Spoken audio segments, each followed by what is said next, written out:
नमस्कार। इंडिया गठबंधन के नेता और आम जनता के बीच राहुल गांधी की तारीफ कोई नई बात नहीं है, लेकिन इस बार चर्चा इसलिए ज्यादा है क्योंकि मोदी सरकार के एक केंद्रीय मंत्री खुद राहुल गांधी की तारीफ करते नजर आए हैं। सोशल मीडिया पर यह मामला तेजी से वायरल हो गया है। तो आखिर ऐसा क्या पोस्ट किया राहुल गांधी ने जिसके बाद रेल मंत्री अश्विनी वैष्णव को कहना पड़ा धन्यवाद राहुल गांधी, और इस तारीफ के पीछे छुपी है कौन सी पॉलिटिकल स्ट्रैटेजी, जानते हैं इस स्पेशल रिपोर्ट में।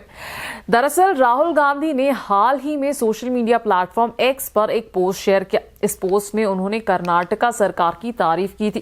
तारीफ का रीजन था आईफोन मैन्युफैक्चरर कंपनी फॉक्सकॉन के द्वारा कर्नाटका में रिकॉर्ड टाइम में फैक्ट्री का एस्टैब्लिश होना।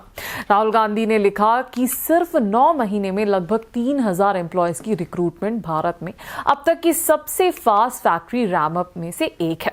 खास बात यह है कि इनमें से 80% एम्प्लॉयज महिलाएं हैं और कई युवा महिलाएं के लिए ये उनकी पहली नौकरी भी है। राहुल गांधी ने इसे सिर्फ नंबर्स से आगे बढ़कर रोजगार देने का एक ट्रांसफॉर्मेटिव मॉडल बताया और कहा कि कर्नाटका एक ऐसा इकोसिस्टम बना रहा है जहां मैन्युफैक्चरिंग तेजी और बड़े स्तर पर आगे बढ़ रही है। अब इसी पोस्ट को रीपोस्ट करते हुए रेल मंत्री अश्विनी वैष्णव ने राहुल गांधी की तारीफ की।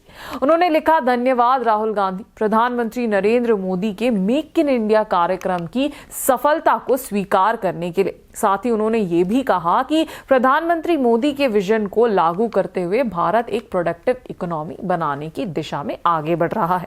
लेकिन यहीं से सियासत शुरू होती है, जहां राहुल गांधी इस अचीवमेंट का क्रेडिट कर्नाटका की कांग्रेस सरकार को दे रहे थे, वहीं केंद्रीय मंत्री ने पूरा क्रेडिट मेक इन इंडिया को दे दिया।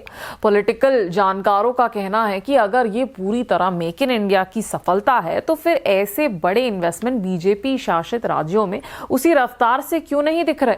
वहीं कुछ एक्सपर्ट्स मानते हैं कि कर्नाटका की कांग्रेस सरकार में रोजगार बढ़ने की तस्वीर सामने आने पर केंद्रीय मंत्री अपने ही सरकार की पीठ थपथपाते नजर आए। कुल मिलाकर राहुल गांधी की एक पोस्ट ने रोजगार, महिलाओं की भगदड़ी और केंद्र वर्सेस स्टेट की पॉलिटिक्स को एक बार फिर चर्चा के केंद्र में ला दिया है। अब सवाल यही है, क्या ये वाकई मेक इन इंडिया की जीत है या फिर कर्नाटका मॉडल की सफलता? जवाब जनता तय करेगी। आप हमें ये बताएं कमेंट्स में। मैं हूं वर्षा वेणुगोपाल और आप देख रहे थे KTV भारत। धन्यवाद।